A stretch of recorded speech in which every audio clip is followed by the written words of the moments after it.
كن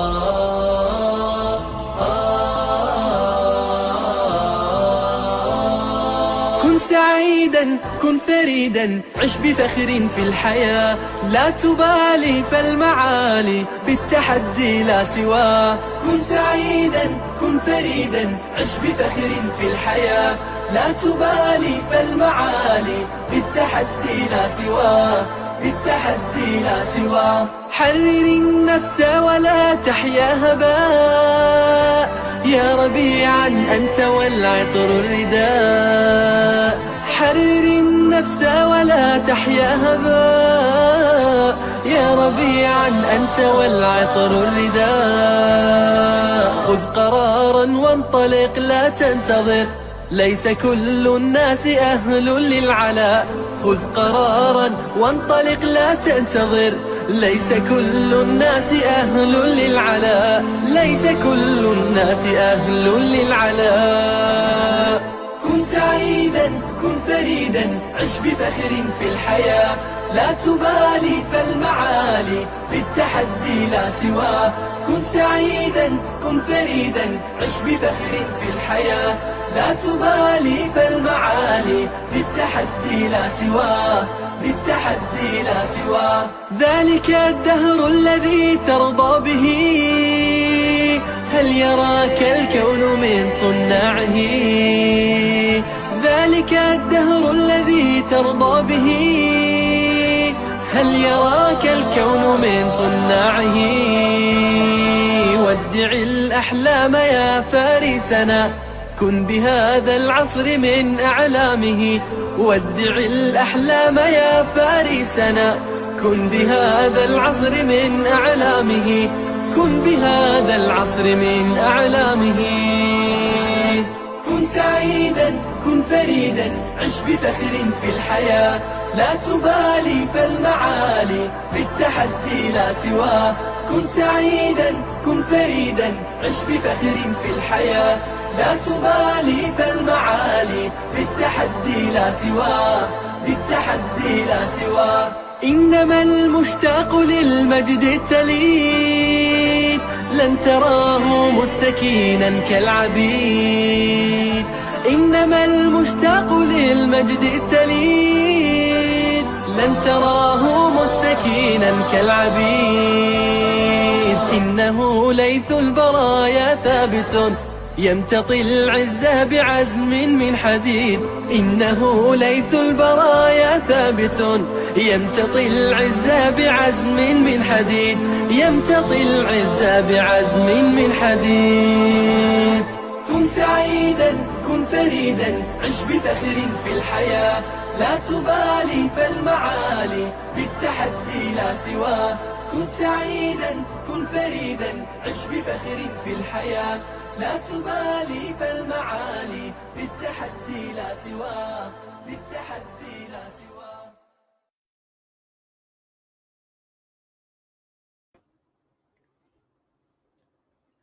Bismillahirrahmanirrahim. Innal hamdalillah nahmaduhu wa nasta'inuhu wa nastaghfiruh wa na'udzu billahi min shururi anfusina wa min sayyiati a'malina. May yahdihillahu fala mudhillalah wa may yudlilhu fala hadiyalah.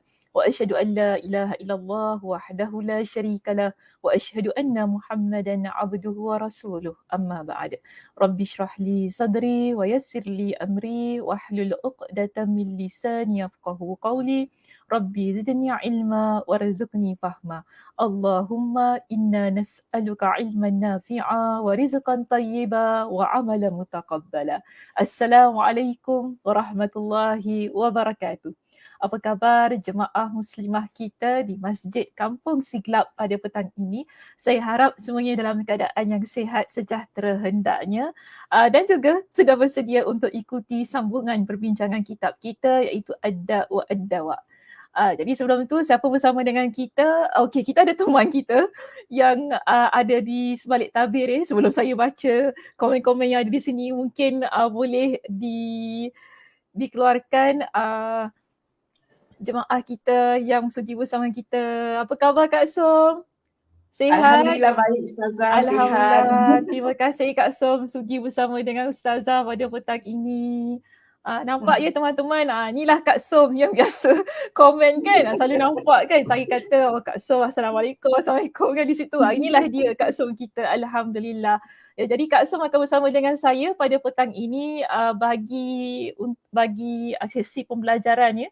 Bagi kita sama-sama menelaah kitab yang menjadi perbincangan kita. Dan saya tak lupa juga kepada teman-teman yang berada di ruangan komen, silakan admin untuk keluarkan salam-salam yang telah diberikan oleh semua yang bersama dengan kita. Oh Kak Som ni, Kak Siti Suja sama dengan kita. Biasa kan Kak Som nampak dia? Tapi tak nampak live. Oh tak nampak live ke? Nanti nama kuliah je. live kita nampak dia.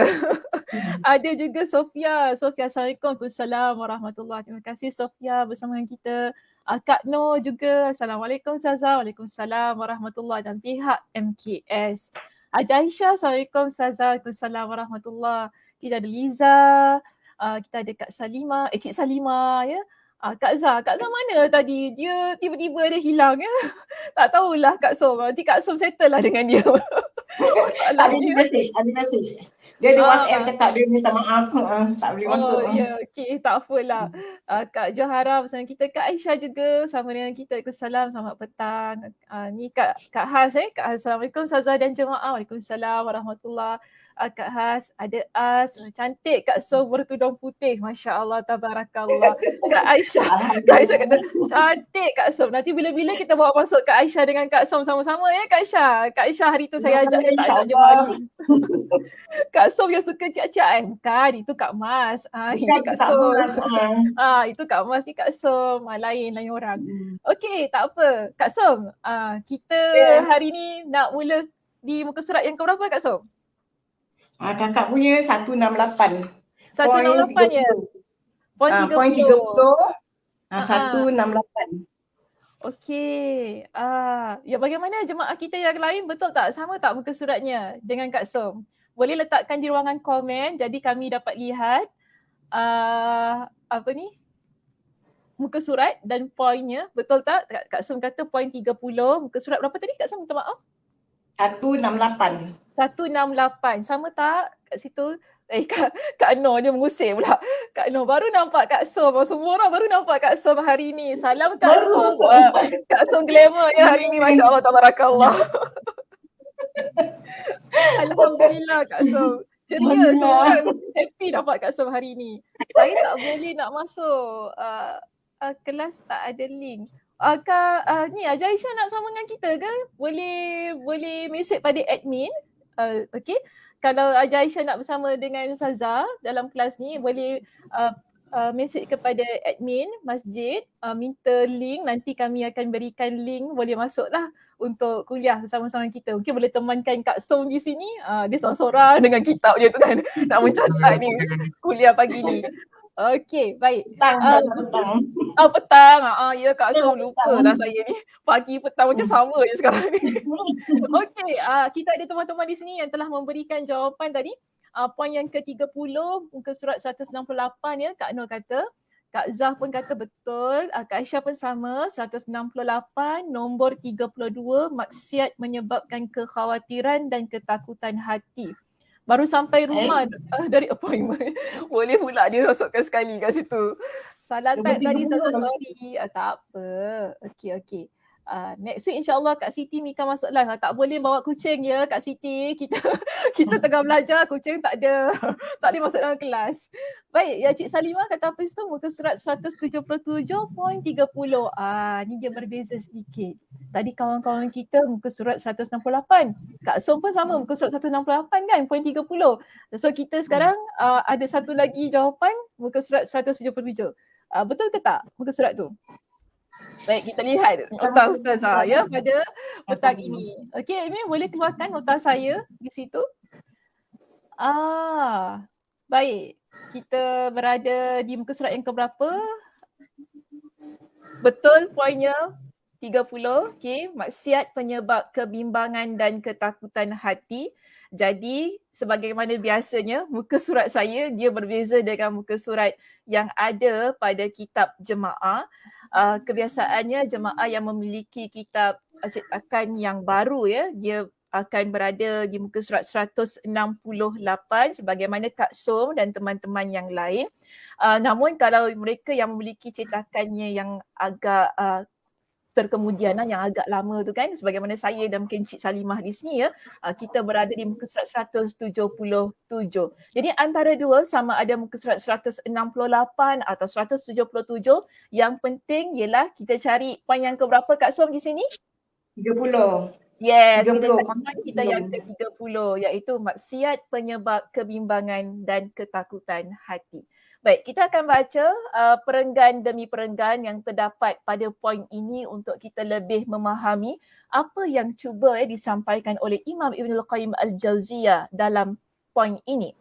Pertama sekali, Imam Ibn Qayyim Al-Jauziyah dia menerangkan tentang kesan apabila seseorang dia melakukan dosa dan maksiat.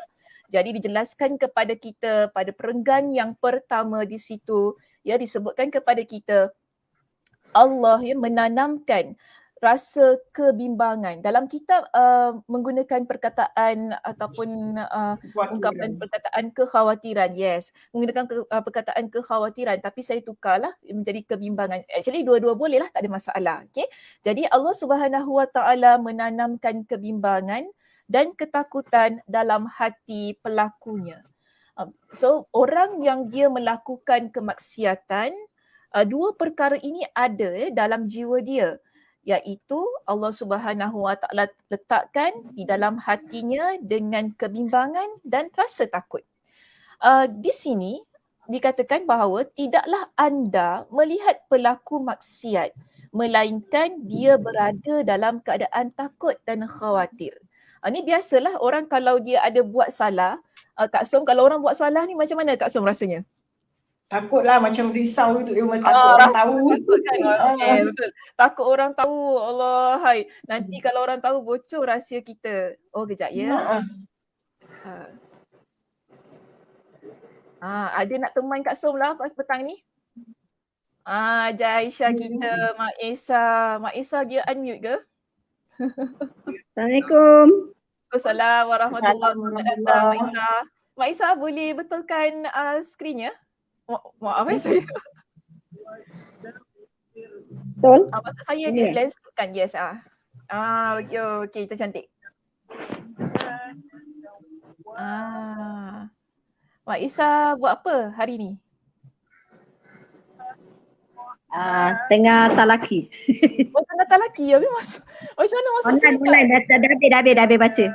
Oh, dah habis baca ya? Tak mengganggu ke? Tak. Tak mengganggu ya? Okey lah. Oh, saya dengar tapi macam kita terpaksa unmute kan Mak Isa lah kat sini. Okey, tak apalah ya, kalau saya tanya nanti baru unmute kan dia lah. Baik, kita sambung ya perbincangan kita. Aisyah, kita berada di muka surat 168 sebagaimana juga Aisyah sebutkan tadi, atau muka surat 177. Kita sedang membincangkan pada perenggan yang pertama. Di situ perenggan kita yang pertama membincangkan tentang kesan yang Allah Subhanahu Wa Taala letakkan ya pada diri orang yang melakukan dosa. Jadi ada dua perkara itu tadi. Satu ialah Allah letakkan ke dalam hatinya dengan kebimbangan dan rasa takut.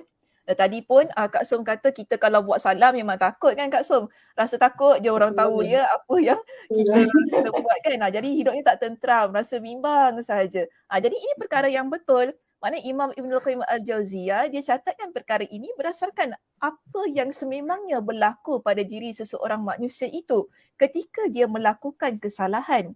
Ya, kita dengan sesama manusia rasa takutnya dah begitu dah. Apatah lagi seharusnya kalau kita melakukan dosa yang mana dosa itu berkaitan dengan akhirat kita lah kan, iaitu mungkin kita tinggalkan solat, kita buat perkara-perkara yang Allah Subhanahu Wa Taala larang. Orang lain tidak tahu tapi yang pasti di sini kita pegang ialah Allah Subhanahu Wa Taala Maha mengetahui apa yang kita lakukan. So di sini pada perenggan kita yang kedua, kita masuk pada paragraf yang kedua. Dijelaskan kepada kita sesungguhnya ketaatan merupakan benteng Allah yang terkuat. Jadi bagaimana kita sebagai hamba Allah ingin menghakis rasa takut dan kebimbangan yang ada pada hati kita.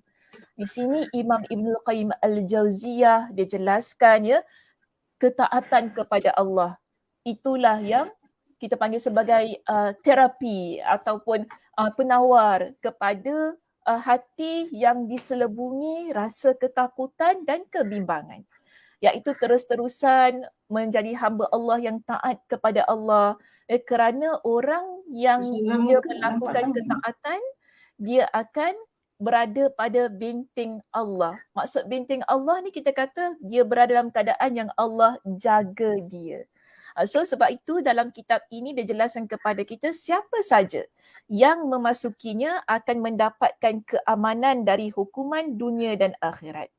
Iaitu bila kita sebagai seorang muslimah, kita berada pada benteng Allah, iaitu dengan melaksanakan ketaatan-ketaatan kepada Allah. Dan jangan lupa, di samping kita melaksanakan ketaatan-ketaatan, kita juga perlu meninggalkan larangan-larangan Allah. Baru tepat ya kita kata orang itu berada dalam benteng Allah. Jadi sesiapa yang berada dalam keadaan yang taat kepada Allah Subhanahu Wa Taala, yang mana mereka ini kita panggil berada dalam benteng Allah Subhanahu Wa Taala, mereka akan terselamat dari perkara-perkara yang boleh memudaratkan diri mereka. Atau dengan kata lain, mereka akan mendapatkan keamanan dari hukuman dunia dan akhirat.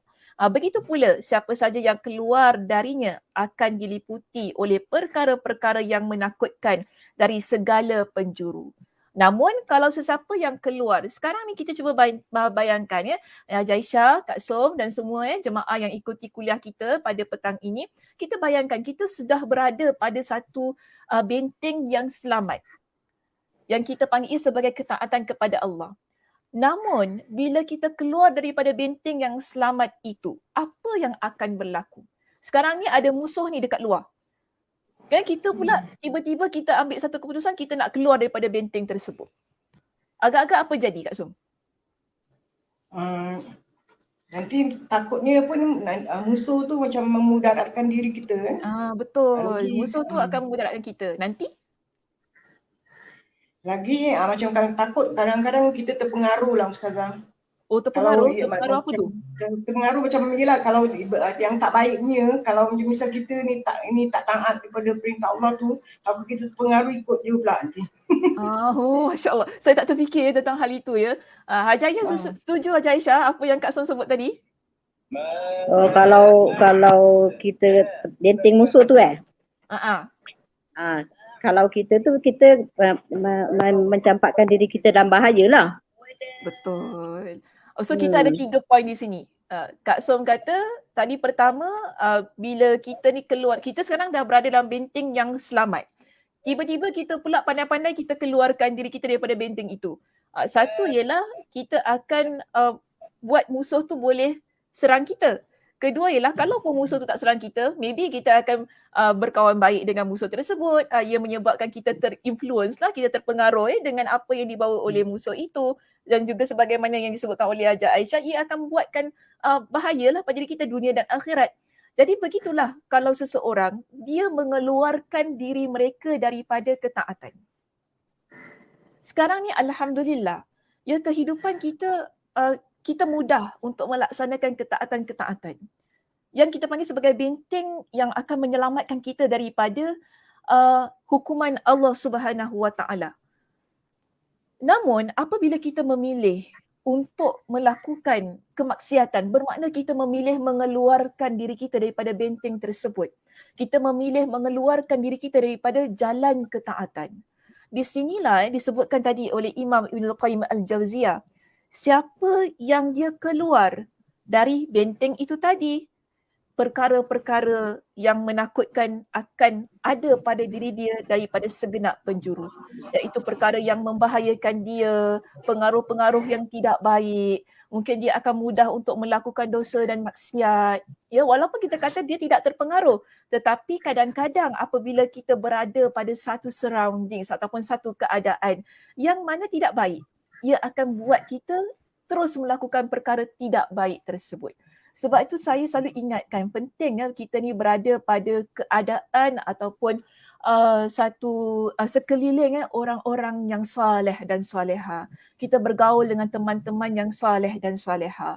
Kerana kalaupunlah kita kata kawan-kawan kita ni taklah selalu suruh buat baik kan. Taklah Haji Aisyah kata solat. Taklah Haji Aisyah jumpa kawan-kawan pun kata solat, kau dah solat belum? Tak, saya tahu Haji Aisyah tak macam gitu kan. Kita taklah suruh-suruh orang buat baik ke apa kan. Tetapi orang yang nampak kita kan dia akan nampak, oh Masya Allah Kak So, Haji Aisyah pergi kuliah ni ya, kita pun semangatlah pergi kuliah macam mereka ni. Secara tak langsung kita menjadi kedua, kita jadi contoh kepada orang lain untuk semangat belajar.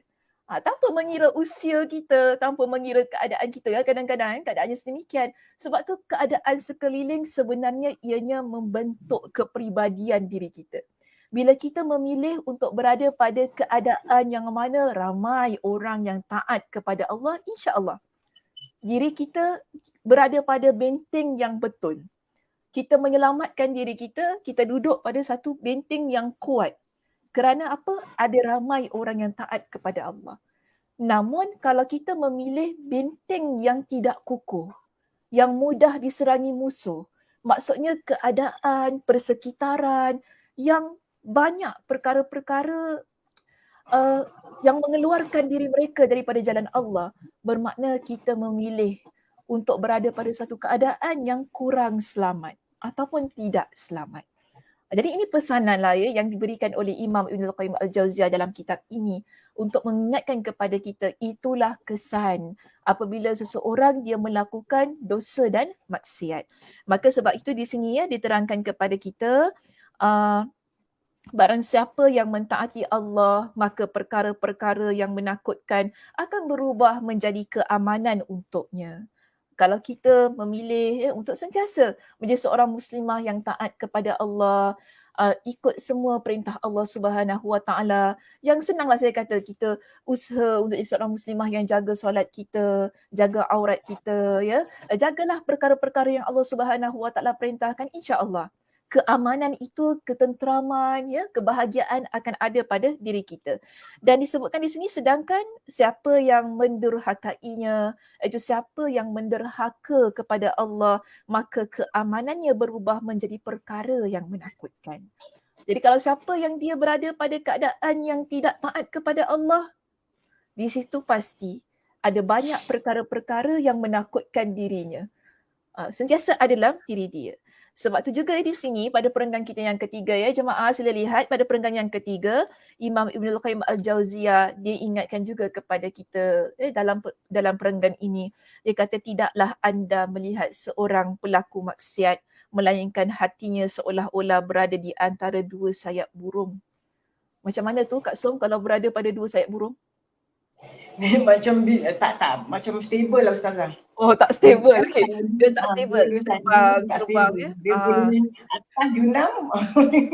Dia boleh terbang atas, dia boleh junam ke bawah. Oh, boleh terbang atas. Masa dia sayap. Oh, dia sayap. Okey. Kita lihat orang yang begini dia seolah-olah berada di antara dua sayap burung tu kan. Dia tak stable lah, senang ya kita kata. Dia tak berada dalam keadaan yang stable. So bila orang yang begitu, kita lihat dia satu lagi penerangan yang ada dalam kitab kita. Jika angin menggerakkan daun pintu, maka dia akan berkata, ni orang si pelaku maksiat tu lah. Kan bila dia kadang-kadang kalau orang yang dalam ketakutan ni, tak ada orang dekat pintu pun kita rasa ada orang di pintu. Betul tak? Kita rasa bila pintu tu goyang sikit je kita dah takut dah. Padahal angin yang tiup pintu tu. Tapi kita punya takut, ya Allah, sampai terjerit-jerit kita. Kadang-kadang begitu keadaannya. Kita takut hantu ya Kak Som dengan Haji Aisyah. Takutnya takut hantu tu. Padahal angin je tu, tak ada apa pun. Pintu tu, angin tu tolak je. Kita dah punya menjerit padahal bukannya ada hantu pun. Takut orang minyak. Macam itu. Itu macam kes saya dulu belajar. Takut orang minyak. Kita ingatkan ada orang minyak kat pintu, tak ada orang minyak pun. Padahal angin, ya Allah, dia punya pekik tu, na'udzubillah. Tapi kita lihat di sini, pelaku maksiat dia begitu. Bila ada pintu tu bergoyang ke apa kan, sebab dia dalam keadaan yang takut. Dia tak stabil, perasaan dia kan, jiwa dia tu kan, yang menyebabkan dia rasa apa-apa benda yang bergerak ni pun seolah-olah ada orang. yang akan mengganggu gugat dia. Jadi sebab dia kata datanglah orang yang mencariku. Jadi bila pintu tu bergoyang, ada orang cari dia jadi takut sedemikian. Kemudian dia kata sini jika dia mendengar langkah kaki, tadi pintu je, sekarang dengar bunyi tapak kaki. Ada orang nak datang ke, nak tangkap saya ke? Begitu keadaannya. Lalu dia kata di sini, dia takut bahawa ada orang yang sedang mengancam dirinya. Dan dia kata, dia menyangka setiap teriakan tertuju kepadanya dan semua kebencian diarahkan untuknya. Jadi siapa yang takut kepada Allah, nescaya Allah akan membuatnya merasa aman dari segala hal. Sedangkan siapa yang tidak takut kepada Allah, nescaya Allah akan membuatnya takut terhadap segala hal. Dia lebih kurang samalah dengan apa yang terdapat di perenggan kita yang kedua. Cuma bagi Ustazah, perenggan yang ketiga ini ia lebih memberikan contoh lah keadaan orang yang takut itu tadi. Maknanya jiwa dia tak tenteram, hati dia risau, kan? Takut ada orang yang tahu tentang dosa yang dia lakukan. Sebab ketenteraman jiwa ni amat penting dalam kehidupan kita. Jadi antara cara untuk kita mendapatkan ketenteraman, ketenangan dalam hati kita ni ialah kita berusaha untuk tidak melakukan dosa dan maksiat. Walaupun kita kata orang tak tahu apa yang kita lakukan, ia adalah antara kita dan Allah Subhanahu Wa Taala. Tetapi pasti dalam hati kita ni ada rasa takut kalaulah orang tahu. Saya ni begini dan begitu, saya ni ada dosa begini dan begitu. Itulah yang buatkan kita rasa tak tenteram setiap hari. Kerana kita bimbang orang tahu kita buat dosa ini. Ia memang menjadi rahsia, tetapi rahsia itu menimbulkan rasa ketidaktenteraman dalam jiwa kita. Jadi ini saya nak bawa kisah. Haji Aisyah pernah dengar kisah wanita Al-Ghamidiyah? Tahu tak kisah tu, Haji Aisyah? Dia buatnya zina tu, Ustazah. Ustazah cerita dulu lah. Dia buat zina tu kan dapat. Betul. Wanita Al-Ghamidiyah yang berzina. Zina, dia kata kat Nabi. Dia kata dia pergi pada Nabi, dia mengadu pada Nabi. Lepas tu sampai bersalin, sampai menyusukan. Cerita kita Haji Aisyah, saudara nak dengar. Lepas tu dia bersalin, lepas tu datang lagi. Rasulullah suruh tunggu sampai dia bersalin. Lepas tu dia datang lagi. Lepas tu saya sudah cakap susukan sampai itulah kan. Baru lepas tu baru Rasulullah itulah jatuhkan hukuman. Macam gini saudara tak payah cerita lah. Betul lah ceritanya. Haji Aisyah boleh jadi ustazah dah. Alhamdulillah. Okey, poinnya betul. Poinnya betul. Saya suka, maknanya Haji Aisyah ingat. Saya rasa, saya yakin Kak Som juga ingat tentang kisah itu kan. Jadi dia punya jalan cerita dia sedemikian. Jadi wanita Al-Ghamidiyah ni kalau kita nak ceritakan lebih sempurna lah, ia merupakan sebuah riwayat yang menceritakan tentang seorang wanita yang mana dia datang berjumpa dengan Nabi SAW. Admin mungkin boleh remove dulu saya punya slide ini supaya saya dapat terangkan ni kan. Yes, macam ni. So kita lihat keadaan wanita ini, dia datang jumpa dengan Nabi SAW. Dia beritahu kepada Nabi yang dia ada melakukan zina. Jadi Nabi SAW tak mengambil macam mana, dia tak ambil berat sangatlah tentang apa yang wanita ni sebutkan lah. Jadi Nabi SAW suruh dia pulang. Kemudian keesokan harinya dia datang lagi jumpa dengan Nabi. Dia beritahu kepada Nabi dan dia kata kepada Nabi, saya ni dah mengandung hasil daripada perbuatan zina saya tu. Pada masa itu bila Nabi dengar ni, Nabi kata kepada dia, pulang, kamu lahirkan anak yang ada dalam kandungan itu, lahirkan dahulu. Baik, tapi yang penting di sini saya nak tegaskan mengapa wanita ini dia bertemu dengan Nabi. Mungkin antaranya sebab ialah ketidaktenteraman yang ada pada jiwa dia kerana dia melakukan kemaksiatan kepada Allah Subhanahu Wa Taala. Jadi dia rasa ada benda yang tak settle lagi dalam hidup dia. Sebab itu kerana dia tahu orang yang berzina hukumannya sedemikian, orang yang mana kemudian dia ni kalau sudah bernikah kemudian mereka berzina ada hukuman yang telah ditetapkan dalam agama. Jadi mungkin dia rasa hidup dia dihantui. Ini kita panggil sebagai ketidaktenteraman. Sebab itu dia terus datang tanpa berputus asa. Walaupun Nabi SAW sebenarnya suruh dia pulang tadi kan. Actually kalau dia tak kembali pun tak ada masalah. Nabi tak suruh pun sahabat dia pergi cari perempuan tu yang datang tu semalam tu, tak ada. Nabi tak kata gitu. Maknanya Nabi suruh pulang, maknanya tak ada apa-apalah. Tapi sebab dia terus-terusan datang, jumpa Nabi, beritahu kepada Nabi tentang keadaan diri dia. Jadi Nabi pun kata kepada dia, pulang, lahirkan dulu anak tersebut. Setelah dia lahirkan anak itu, dia pun datang lagi jumpa Nabi SAW. Dia tunjukkan kepada Nabi, ini bayi saya telah melahirkan. Macam mana? Lepas tu Nabi suruh buat apa? Adakah terus direjam? Macam mana tadi? Tidak. Betul. Nabi perintahkan supaya dia pulang sekali lagi, susukan bayi dia. Susukan bayi dia berapa lama ni Kak Som?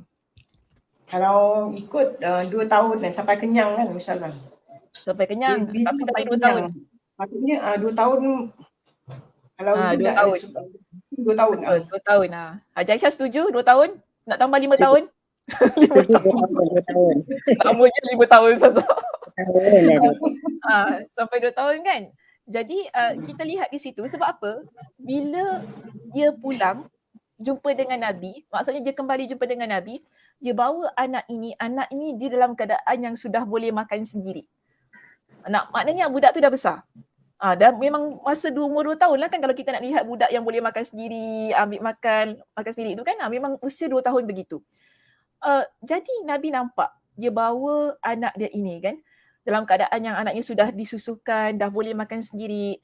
Lalu Nabi SAW pun memerintahkan supaya anak itu diambil daripada wanita ini, dan wanita tersebut pun disuruh masukkan ke dalam lubang pada paras dada sampai sini lah. Maknanya pada bahagian sini dimasukkan dalam lubang dan kemudiannya diperintahkan untuk dilakukan hukuman rejam. Dan dalam keadaan itu ya kita lihat ada seorang sahabat Nabi bernama Khalid ibn Al-Walid. Dia pun turut sama melontarkan batulah untuk rejam wanita ini. Dan pada waktu itu kita dapati darah wanita tersebut terpercik ke muka Khalid ibn Al-Walid. Jadi Khalid ibn Al-Walid ni dia ucapkan perkataan yang tidak baiklah tentang wanita ini. Yang mana Nabi SAW mendengar. Atau dalam kata lain, dia ada maki sedikitlah wanita ni kan. Jadi Nabi kata kepada Khalid, mahlan ya Khalid. Maksudnya pelan-pelan, hati-hati Khalid. Jangan ucapkan perkataan-perkataan yang begitu. Kerana apa? Wanita ini laqad tabat. Wanita ini dia telah bertaubat kepada Allah Subhanahu wa taala. Dan kalaulah ada orang yang melakukan dosa besar yang mana mereka tu dia bertaubat sebagaimana wanita ini, taubatnya pasti diterima oleh Allah Subhanahu wa taala. Ini pesan Nabi kepada Khalid ibn Al-Walid. Kita lihat dalam keadaan yang begini, wanita ini asalnya adalah wanita yang berdosa kepada Allah Subhanahu wa taala. Dosanya iaitu dia berzina sehingga dia hamil ya, sehingga dia hamil menyebabkan ada ketidaktentraman dalam hati dia. Dan dia minta supaya ketidaktentraman itu diadili. Maksudnya di sini dilakukan hukuman ke atas diri dia. Sesiapa sahaja bagi saya, mereka yang melakukan dosa ni, dia pasti dia akan ada hashtag throwback, hashtag throwback tentang apa yang berlaku dalam hidup dia, tentang dosa-dosa yang dia lakukan. Dia rasa tidak tenteram.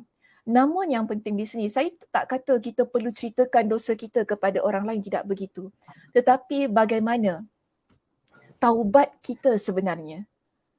Taubat bila orang itu sudah bertaubat, dia maknanya meletakkan dirinya dalam keadaan yang taat kepada Allah. Sebagaimana wanita itu tadi. Apabila Khalid dia mencaci wanita tersebut, Nabi ingatkan kepada Khalid, wanita ini keadaan dia, kedudukan dia, Masya Allah Tabarakallah, ia tak sama sebagaimana orang lain. Kerana apa? Taubat dia. Yang boleh kita fahami tentang taubat itu ialah ketaatan dia kepada Allah Subhanahu wa taala telah merubah segala-galanya. ketaatan dia kepada Allah Subhanahu Wa Taala telah meletakkan dirinya sebagai seorang wanita yang benar-benar jiwa dan raganya diserahkan kepada Allah Subhanahu Wa Taala. Ketenteraman itu ada pada diri kita apabila kita menjadi hamba Allah yang taat. Itulah yang dilakukan oleh wanita Al-Ghamidiyah itu tadi. Dengan taubatnya kepada Allah Subhanahu Wa Taala. Selagi dia rasa diri dia ni belum cukup taubatnya, dia tak tentram. Begitu keadaannya. Dan bila kita nak apply dalam konteks kita kehidupan pada hari ini, bagi saya ialah orang yang dia ada melakukan dosa, ada melakukan kemaksiatan dan ketidaktenteraman ataupun dia rasa tak tenang dalam hati dia itu tadi, penawar untuk hati yang tidak tenteram akibat dosa dan maksiat yang dilakukan adalah bertaubat kepada Allah dengan sebenar-benar taubat. Ambil pengajaran daripada kisah wanita itu tadi. Dosanya bukan, bukan calang-calang dosa tu dosa berzina ni, bukan calang-calang dosa ni. Sampai dia hamil hingga melahirkan anak itu. So kita lihat di sini bagaimana dia memilih untuk bertaubat kepada Allah Subhanahu Wa Taala demi meraih ketenteraman dunia dan akhirat. Jadi sebab itu yang kita lihat di sini pada muka surat yang ke-177. Saya tidak pasti adakah masih muka surat 168 di sana. Pada perenggan yang berikutnya di antara kesan maksiat lainnya ada di situ. Ada. Masih muka surat 168? 199. Oh dah masuk muka surat 169. Okey. Baik. Tapi Ustazah masih muka surat 177 ya. Baik, kita lihat di situ di antara kesan maksiat lainnya adalah menyebabkan timbulnya rasa keterasingan yang dahsyat dalam hati. Kita rasa terasing, kita rasa sepi lah maksudnya. Pelaku maksiat mendapati dirinya terasing, baik antara dirinya dan Rabbnya, antara dirinya dan para makhluk, serta antara dirinya dan jiwanya. Setiap kali maksiat bertambah, maka rasa keterasingan pun semakin dahsyat menerpa. Baik, kita lihat begini. Di sini disebutkan pada perenggan yang berikutnya, orang yang begini dirasa terasing. Sebenarnya itulah kehidupan yang paling pahit bagi diri seseorang manusia. Rasa terasing, rasa takut tadi kan yang merupakan rasa sepi yang ada pada diri, itu adalah kehidupan yang paling pahit. Orang yang hidup dalam keadaan yang sepi, dia rasa diri dia tidak ada teman, tidak ada sesiapa bersama dengan dia di sisi dia, itu merupakan kehidupan yang paling pahit rasa dahsyatnya. Kita akan rasa bahagia bila kita berada bersama dengan orang yang kita sayang, orang yang kita kasihi. Maknanya hidupnya meriah. Ya? Kita rasa hidup kita tak kosong. Tapi di sini Imam Ibn Al-Qayyim Al-Jauziyah dia pesan kepada kita, orang yang dia melakukan dosa dan maksiat ini, seringkali hatinya rasa sepi. Kerana begini, kadang-kadang kita lihat ya, yang orang yang dengan kita ni, dia pun sama-sama pelaku maksiat lah. Kalau dia ada dengan kita lah, yang support kita kan, kita kata, oh tapi dia ramai kawan tu Zah. Kenapa dia ramai kawan? Kita lihatlah siapa kawan dia. Yang sama-sama, sama-sama satu geng dengan dia. Kan, yang kita maksudkan di sini lah, orang yang selalunya yang tak support apa yang kita buat ni, mereka akan meminggirkan diri mereka dari kita. Mereka tidak akan berkawan dengan kita. Kita kalau tahu orang tu dia buat perkara yang tidak baik, saya rasa ramai orang yang tidak akan memilih dia sebagai teman. Kan kita akan rasa macam tak nak lah sebab kita tidak mahu terlibat sama dengan apa yang dia lakukan. Kebiasaannya begitu.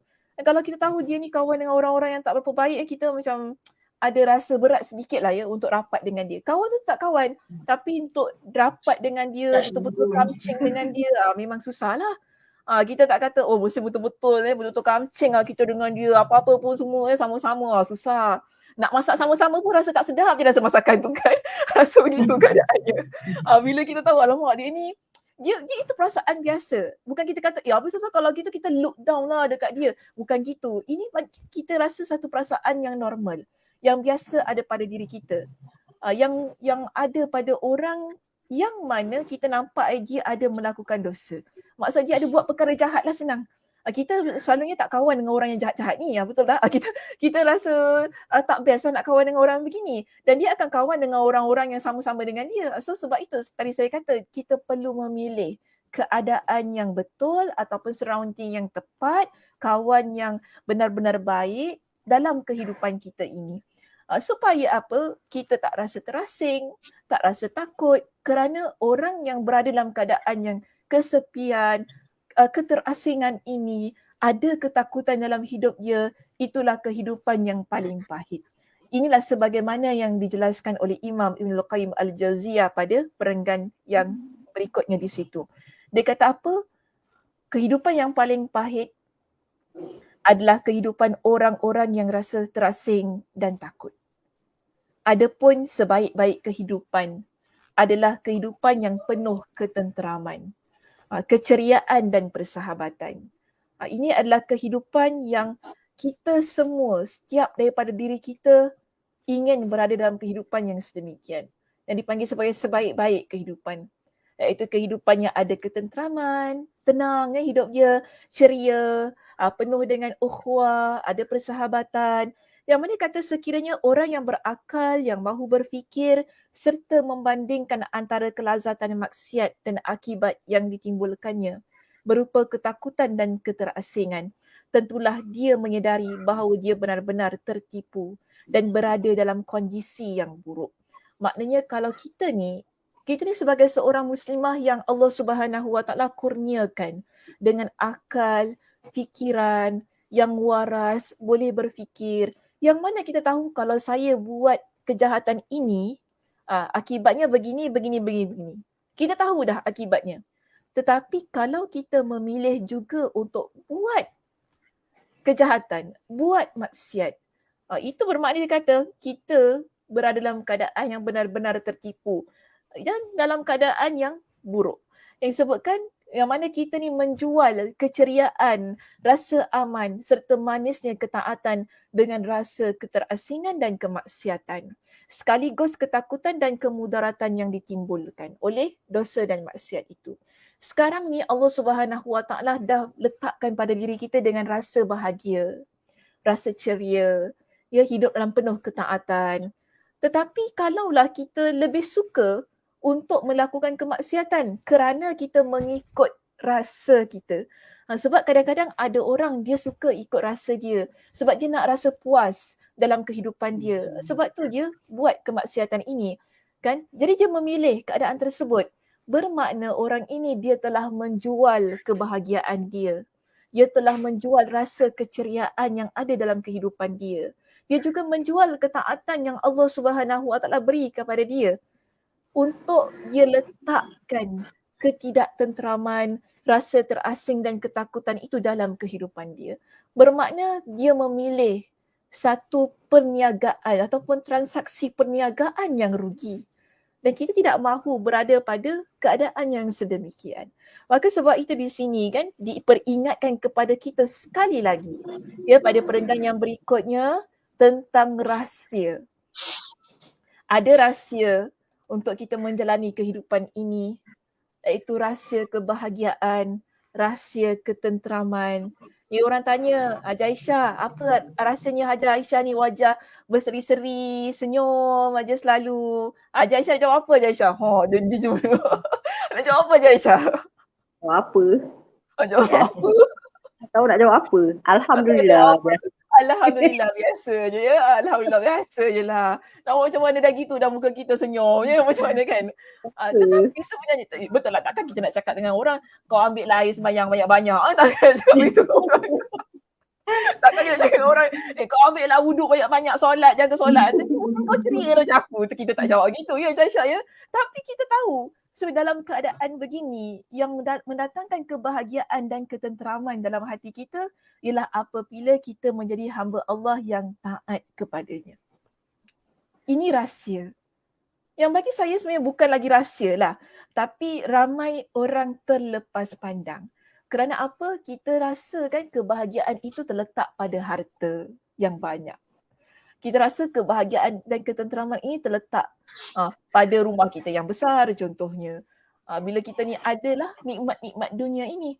Namun ramai orang lupa untuk dapatkan kebahagiaan dan ketenteraman rasanya ada pada ketaatan kepada Allah. Saya berikan pada saya pecahkan ya 2 poin itu. Admin boleh ni zoom lebih lagi untuk slide saya ini sebab nampak kecil situ. Okey, baik. Kita lihat di sini ketaatan kepada Allah ya ada 2, iaitu ketaatan kerana yang disebutkan sebagai rahsia kebahagiaan dan ketenteraman. Kenapa sedemikian? Kerana ketaatan itu dia membawa kepada kedekatan kepada Allah.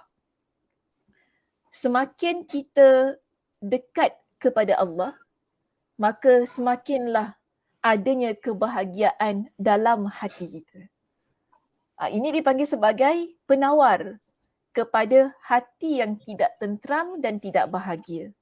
Jadi pertama sekali sebelum kita lihat ya kepada penawar-penawar lain, mungkin kita kata oh saya tak bahagialah sebab apa? Oh saya tak ada anak. Contoh mungkin orang je fikir gitu kan. Oh saya tak bahagialah sebab apa? Saya ni tak ada banyak duit. Oh saya tak bahagialah sebab apa? Saya ni rumah saya kecil. Mungkin orang lihat daripada sudut material, keturunan dan sebagainya. Tetapi sebelum kita lihat kepada perkara-perkara itu, lihatlah kepada perkara yang menjadi main ataupun punca utama kebahagiaan itu. Yang paling utama iaitu ketaatan kita kepada Allah Subhanahu Wa Taala. Berapa ramai kita lihat orang yang tidak ada anak, alhamdulillah bahagia bukan? Berapa ramai kita lihat orang yang hidup dalam rumah kecil, alhamdulillah bahagia hidupnya, sentiasa rasa cukup. Apa ramai kita lihat ada orang yang memang rezekinya taklah kita kaya-kaya kan, taklah macam orang terlajak laris ke apa kan. Okey je, dia sentiasa alhamdulillah hidupnya ceria. Maka di situ ia menjadi muhasabah bagi diri kita. Kemungkinan ketaatannya kepada Allah, masya-Allah tabarakallah. Kerana orang yang dia semakin membina ataupun dia letakkan ketaatan kepada Allah ini dengan betul-betul, dia semakin dia dekat kepada Allah, semakinlah ada kebahagiaan dalam kehidupan dia. Namun, kita lihat di sini, jika seseorang itu dia sentiasa berada dalam keadaan kemaksiatan, kemaksiatan inilah yang menyebabkan dia jauh dari Allah Subhanahu Wa Taala. Bahkan kemaksiatan itu juga penyebab seseorang jauh dari makhluk Allah. Kita buat perkara yang jahat, bukan sahaja kita jauh dari Allah, kerana itu adalah perkara dosa, ya, yang mendapatkan hukuman dari Allah Subhanahu Wa Taala, itu azab, ya, azab yang berupa pelbagai bentuk lain. Azab kita dah banyak kali bincangkan tentang azab ini, dan juga ia merupakan perkara yang boleh menyebabkan seseorang itu dia berada pada keadaan yang kemungkinan dimasukkan ke dalam neraka Allah, maka orang itu dia jauh dari Allah Subhanahu Wa Taala. Namun kita jangan lupa muslimah, dalam keadaan yang mana seseorang dia jauh dari Allah, dia juga jauh dari makhluk Allah.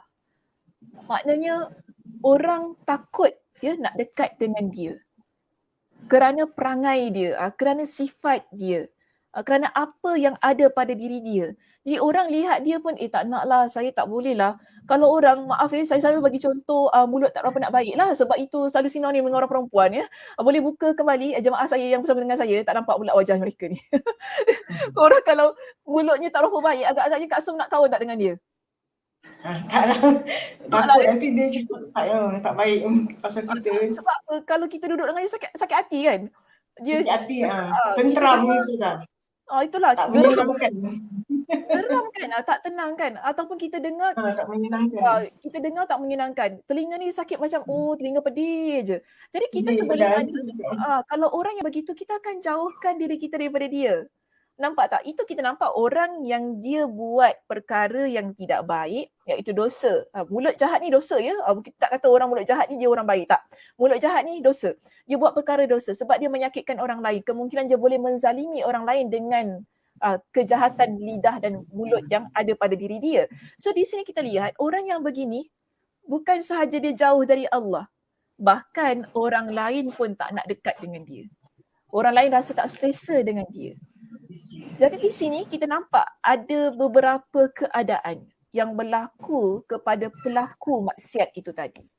yang dipesan oleh Imam Ibn Qayyim Al-Jauziyah dalam kitab kita ini, apa yang saya letakkan di sini, dia berada pada perenggan yang ketiga dan kedua terakhir. Kedua dan ketiga terakhir di dalam kitab saya di sini. Jadi boleh rujuklah, saya tak baca perenggan tersebut, tapi saya letakkan ia dalam bentuk slide ini untuk kita ringkaskan perbincangan yang terdapat dalam perenggan tersebut. Yang pentingnya yang kita nak tekankan dalam kedua-dua perenggan itu, bagaimana seseorang yang dia sentiasa taat kepada Allah, itulah punca kebahagiaan dalam kehidupan dia. Ketenteraman pada hati dia. Kerana dia menjaga hubungannya dengan Allah Subhanahu Wa Taala. Insan yang sentiasa menjaga hubungannya dengan Allah Subhanahu Wa Taala, dia juga akan berusaha untuk menjaga hubungannya sesama manusia. Kerana dia tahu, bukan sahaja dia perlu menjadi seseorang yang menjaga ketaatan solat, puasa, bayar zakat, tetapi dia perlu jadi seorang muslimah yang memiliki adab, budi pekerti yang mulia, yang sentiasa berusaha untuk tidak memandang rendah pada orang lain. Ini semua perkara-perkara yang perlu dijaga, yang mana itu juga dituntut. Itu juga merupakan perintah daripada Allah Subhanahu Wa Taala. Dia jaga semuanya. Sebab itu orang yang kalau dia rasa dia okey buat perkara yang salah ini, itulah yang menyebabkan jiwa dia tak tenteram. Ada je perkara yang dia nak buat yang menyakitkan hati orang lain. Selagi dia tak sakitkan hati orang, dia tak tenteram. Begitu keadaan dia. Aku nak sakitkan hati Kak Som lah. Geram pula aku tengok dia happy pula. Macam tu keadaan dia. Mungkin orang jahat, kita tak terfikir tau apa dia fikir. Kadang-kadang begitu, kita tak buat salah dengan dia kan. Oh, Haji Aisyah ni selalu kat Masjid Gufran, geram je aku. Lama je dekat situ, kita nak keluarkan dia dari Masjid Gufran. Kadang-kadang ada orang begitu. Kita tak terfikir. Kalau kita terkena perbuatan jahat orang lain sedangkan kita tak kacau dia, kita selalu fikir tau, kenapa orang buat gitu kita tak kacau dia pun. Tapi begitulah orang yang melakukan dosa dan maksiat. Sebab kejauhan dia dari Allah yang menyebabkan dia itu juga jauh daripada manusia, dia tak fikir apa yang orang lain rasa. Dia tak peduli tentang mudarat yang dia timbulkan untuk orang lain. Ini bahayanya kalau kita terus-terusan membiarkan diri kita berada dalam keadaan dosa dan maksiat itu tadi. Ia menyebabkan kita lupa, ia menyebabkan kita jadi orang yang dijauhi tadi kan daripada orang lain, sehingga hubungan kasih sayang ataupun jiwa yang penuh dengan kasih sayang itu sedikit lama-kelamaan, sedikit demi sedikit ia pudar. Akhirnya ia hilang, yang menyebabkan kita sanggup kadang-kala berlaku zalim kepada orang lain. Okay. Sebab itu kita lihat di sini pada perenggan yang berikutnya, ketidaktenteraman itu yang menyebabkan orang yang melakukan kemaksiatan ini, dia jadi orang yang bunyi apa pula bunyi jam. Dah pukul 4 so berhenti jam siapa tu? Jam Kak Som.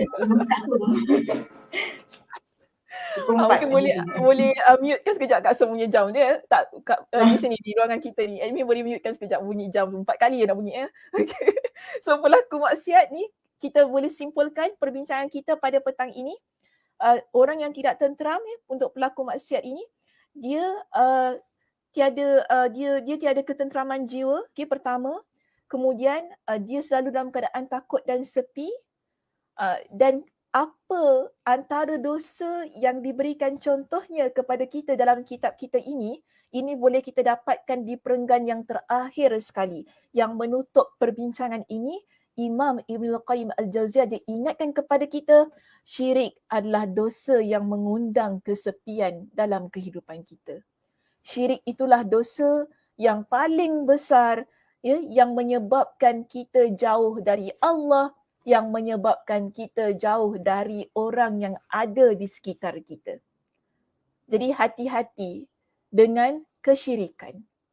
Jangan sesekali kita mendekatkan diri kita dengan dosa-dosa yang berbentuk syirik. Kadang-kadang sebab syirik ni dia halus tau. Kadang-kadang kita memang baik dengan orang ramai, kita baik dengan orang di sekitar kita lah. Tetapi ada perkara syirik yang kita lakukan. Ini yang menyebabkan kenapa kadang-kadang hati kita tak tenteram. Jiwa kita ni rasa sepi. Mungkin ada kesyirikan yang kita lakukan dalam kehidupan kita. Ya, sebab itu hati yang sudah Allah Subhanahu Wa Taala berikan dengan nikmat iman, nikmat Islam, ya, kita jaga ia sebaik-baiknya agar ia terus penuh dengan kebahagiaan dan ketenteraman. Kita tidak mahu ada sedikit pun kesyirikan dalam hati kita, kerana itu boleh menjadi punca besar kita ini menjadi seseorang yang kesepian, yang jadi orang yang dijauhi oleh Allah Subhanahu Wa Taala dan juga manusia yang ada di sekitar kita. Jadi Nabi SAW ya di sini pernah ditanya oleh seorang lelaki tentang keadaan Muslim yang bagaimana paling utama. Muslim yang bagaimana dia itu seorang yang paling mulia. So di sini saya nak relatekan dengan hadis ini. Kita sekarang, ya, muslimah semuanya, kita nak ada hati dan jiwa yang tentram.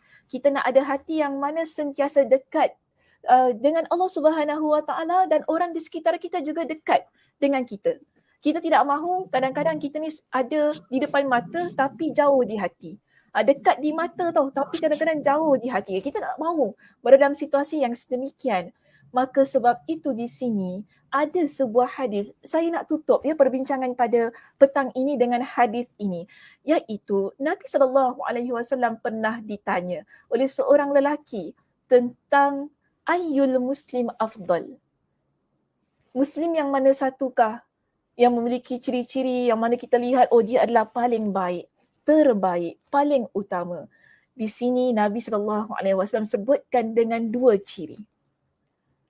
Iaitu pertama, Nabi kata apa? Saduqul lisan wa mahmumul qalb. Pertama, orang yang memiliki lidah yang benar. Kedua, mereka yang memiliki mahmumul qalb. Jadi di kalangan para sahabat, mereka bertanya kepada Nabi SAW. Mereka kata kepada Nabi, jika tentang lisan yang benar, tentang orang yang memiliki lidah yang baik ini, kami sudah mengetahui tentang keadaan itu. Tetapi persoalannya sekarang, kami tidak tahu maksud mahmumul qalb. Apakah yang dimaksudkan dengan mahmumul qalb? Ketika Nabi SAW meletakkan insan yang memiliki mahmumul qalb itu sebagai insan yang terbaik. Jadi dalam hadis ini, Nabi SAW pun menjelaskan kepada para sahabat. Nabi ingatkan kepada mereka tentang orang yang memiliki mahmumul qalb, iaitu hati yang mahmum tu tadi. Nabi kata orang ini dia ada ciri-ciri yang lain.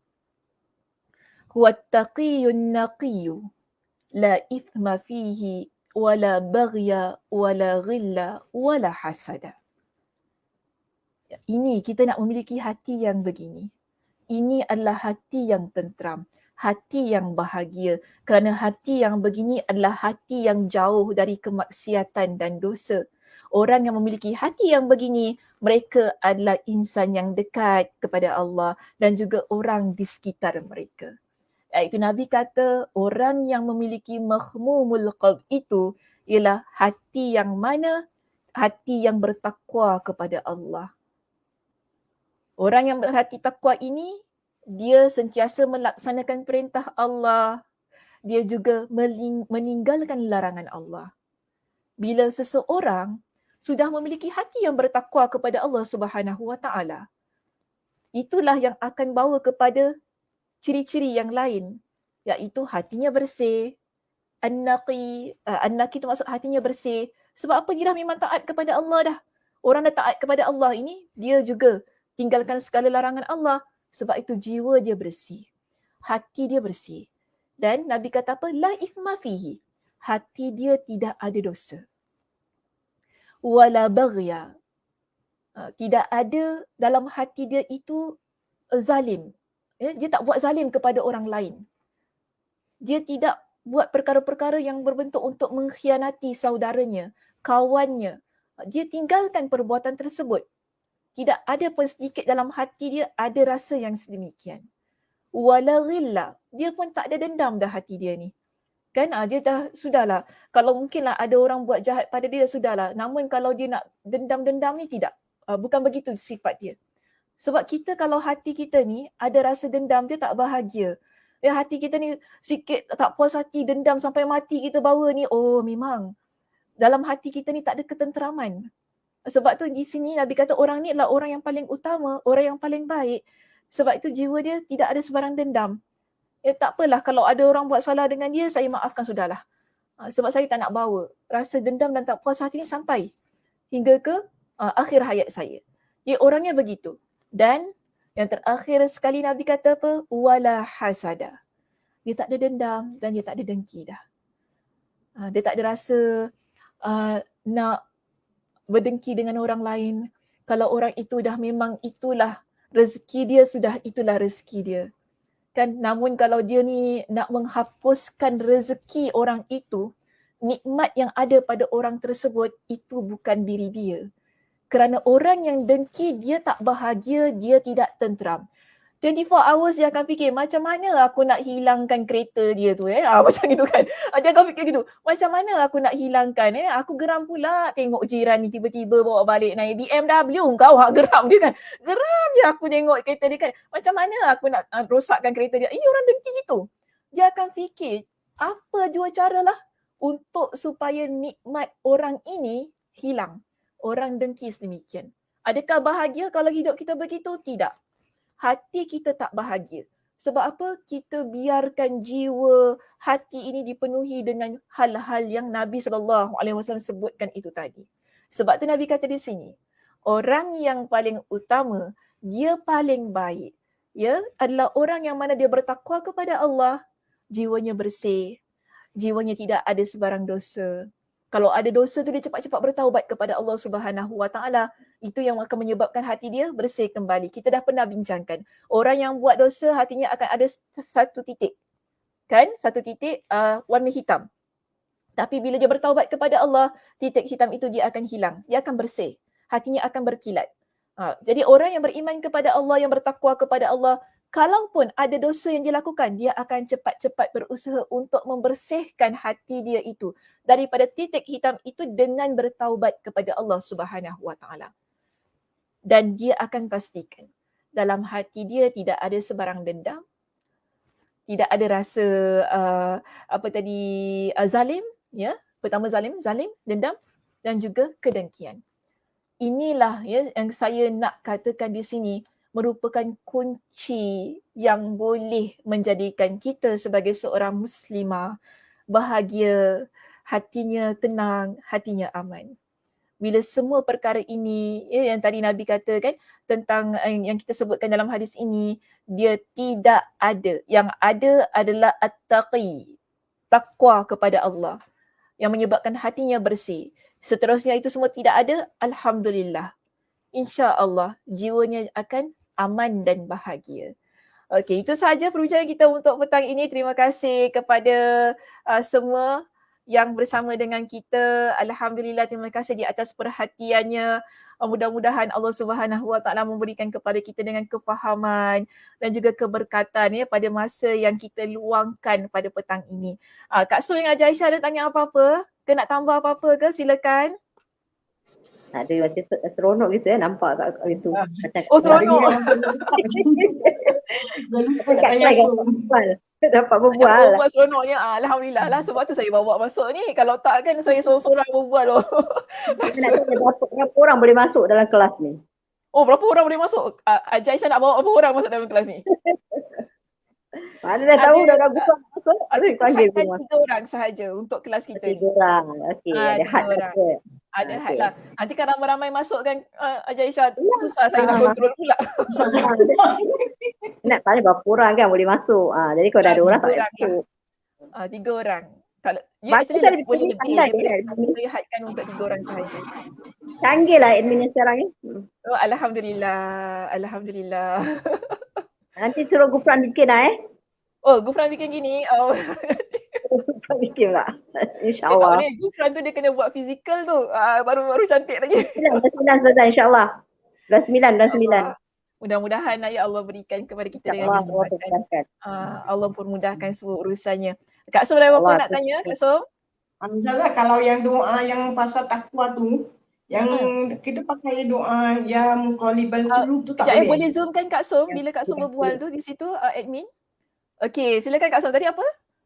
Takwa. Yang kalau yang nombor 2 tu hati yang bertakwa tu, ada yang doa khusus tak Ustazah? Macam kita boleh pakai doa yang ya muqallibal qulub tak?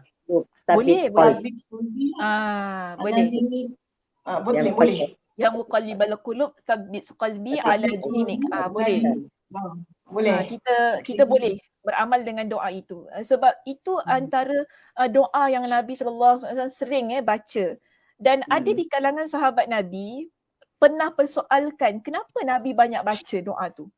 Kenapa Nabi, adakah mereka tanya, adakah engkau tidak yakin dengan keimanan kami? Mereka ada tanya kepada Nabi, kenapa maknanya Nabi amalkan, Nabi ajarkan kepada para sahabat, dengan doa itu, ya muqallibal qulub, tsabbit qalbi ala dinik. Jadi mereka persoalkan, wahai Rasulullah, adakah engkau tidak yakin dengan keimanan kami? Nabi terangkan kepada mereka, kita ni, hati kita ni dia sentiasa berada pada dua jari Allah yang Allah bolak-balikkan. Allah nak risaukan ataupun Allah nak tetapkan ia pada dalam keadaan keimanan. Jadi kita minta kepada Allah supaya tetapkan ia pada keimanan, pada ketakwaan, ya, pada keimanan dan ketakwaan. Tadi Kak Som tanya, boleh tak kalau kita amalkan doa itu? Yes, boleh. Kerana bila kita minta Allah tetapkan hati kita pada keadaan keimanan tu tadi kan, bermakna kita minta juga kepada Allah supaya hati kita ni tetap dalam keadaan yang takut, ya, bertakwa kepada Allah. Sentiasa Allah berikan kepada kita dengan kekuatan untuk melaksanakan ketaatan-ketaatan dan meninggalkan larangan-larangan Allah Subhanahu Wa Taala. Okey, ada soalan daripada jemaah ni? Saya baca doa, bukan soalan. Ni apa ni? Dia ceritakan. Zizi di situ, saya baca doa itu di sujud akhir dalam solat. Alhamdulillah. Alhamdulillah, boleh sahaja. Ya, yang penting kita amalkan doanya setiap hari. Mudah-mudahan Allah Subhanahu Wa Taala kuatkan jiwa kita. Sentiasa kita ni menjadi seorang muslimah yang ingin berada dalam ketaatan kepada Allah Subhanahu Wa Taala. Okey, itu sahaja. Tak ada soalan yang lain ya, Aisyah? Kak Som? Okey, tak ada. Dah jadi babai saya dah. Babai lah kau. Terima kasih. Babai lah. Syukran. Nak keluar Kak Som ni. Yang apa ni? Mak Isra ni macam sama dah keluar. Okey, baik. Terima kasih ya. Boleh sila undurkan dulu Kak Som dan juga Haja Aisyah untuk sebelum saya tutup ini. Baik, terima kasih kepada teman-teman kita yang bersama dengan kita tadi, Kak Som, Haja Aisyah. Ya, jika InsyaAllah lah mudah-mudahan ya pada minggu hadapan kita akan bersiaran dan saya mendoakan mudah-mudahan Allah Subhanahu Wa Taala memberikan, yang penting saya ingin di sini Allah berikan kepada kita dengan kefahaman supaya kita kuat motivasi diri untuk beramal dengan apa yang kita belajar, dengan doa, dengan panduan yang Nabi SAW berikan tentang dosa dan maksiat itu tadi, bagaimana kita nak kuatkan jiwa kita supaya sentiasa berada dalam keadaan yang taat kepada Allah Subhanahu Wa Taala, kerana insan yang dia berusaha untuk menjadi insan yang taat kepada Allah bermakna dia juga berusaha untuk menjauhkan dirinya daripada dosa dan maksiat. Dan kita inginkan keadaan yang sedemikian kerana kita pun dah belajar tadi, insan yang sedemikian mereka memiliki hati yang tenang dan bahagia. Okey muslimah, itu sahaja perbincangan kita untuk petang ini. Saya doakan mudah-mudahan Allah Subhanahu Wa Taala memberikan kepada kita dengan kesihatan serta kelapangan masa untuk kita bertemu di minggu hadapan di tempat yang sama, di masa yang sama. Saya tutup kuliah kita pada petang ini dengan tasbih kafarah. Subhanakallahumma wa bihamdika asyhadu an la ilaha illa anta astaghfiruka wa atubu ilaik. Assalamualaikum warahmatullahi wabarakatuh.